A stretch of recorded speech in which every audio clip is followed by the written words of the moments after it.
today I have another book review and I'm going to be talking about Beautiful Darkness by Garcia Margaret Stohl.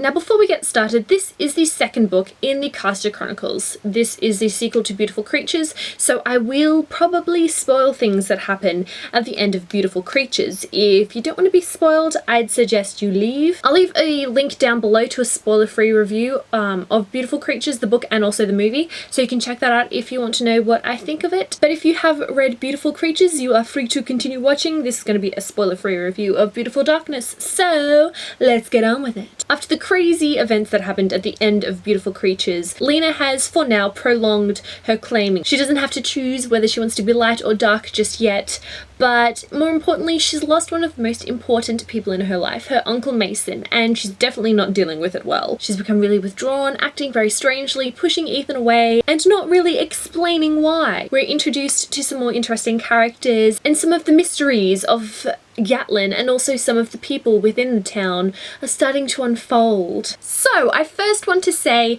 that I adored Beautiful Creatures. If you do not know, don't remember, I gave it a 5 out of 5 stars. I absolutely loved that book. This one, however, I was disappointed with. Now this book is a little bit chunky, it's roughly 500 pages, and I did have my issues with it. I'll get into that a little bit later, but what I found really interesting was how fast I read this book. I managed to read it in a couple of days, and considering how irritated I was getting and annoyed with some of the characters, I still whizzed through it. There were those moments when I had to put the book down. I was like, no, I can't take it anymore, can't deal with this right now.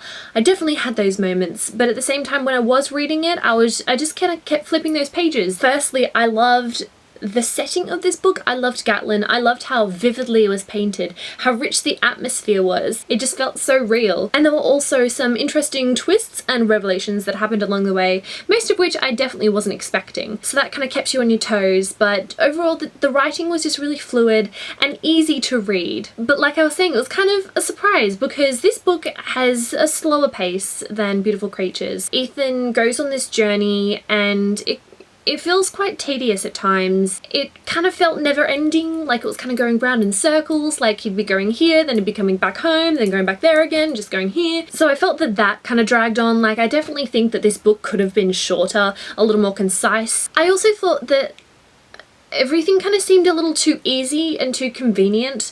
Ethan and his friends would find themselves in some pretty sticky situations, and then someone would randomly pop up and come to their rescue. It seemed that everything was kind of handed to Ethan. He didn't really have to solve many of the problems that arose. Most of the time it was done for him. And the ending of this book, I was so disappointed with the ending. I don't know, I wasn't very satisfied with it, and it just seemed kind of, I don't know, kind of lame, I guess. I did not like the ending of this book. It kind of feels like we didn't really get very far, we didn't make much progress than we did at the end of the first book, if you know what I mean. Now in terms of the characters, I'm quite up and down with some of the characters. First of all, Ethan, the main character, I really liked his development throughout this story, and I thought how he dealt with quite a lot of the situations were really good, really realistic. He had his moments of self-doubt where he wasn't sure if he was strong enough to overcome some of the situations and deal with everything, but in the end he really showed his worth, and I love that. I also really loved the humorous characters. Ethan has his moments, but Link is just freaking hilarious. I absolutely loved Link. And Ridley as well. Her reappearance, seeing her and Link, their dynamic and just their bantering was just so amusing, and it really helped lighten the mood as well, because I think that overall this book was a lot darker than Beautiful Creatures too, so it was nice to have those humorous parts. Ridley's really starting to grow on me. I love her sass.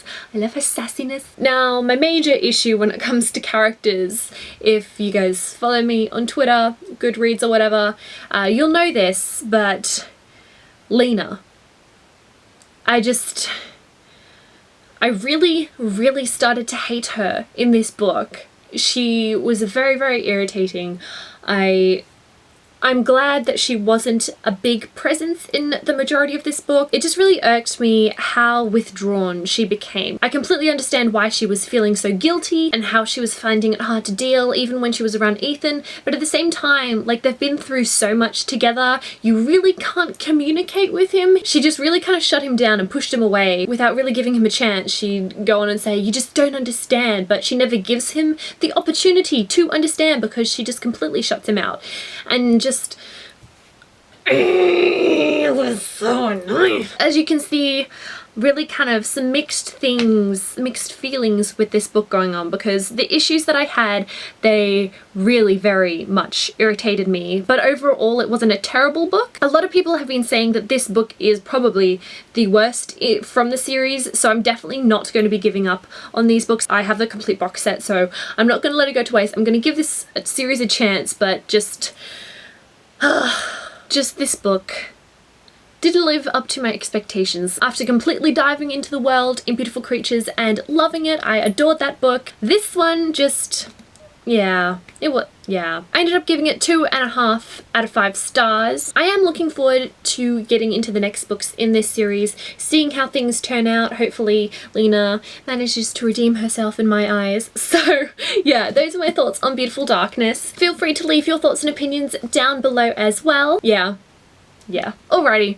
That's all that I have for this video. I will see you guys next time. Bye!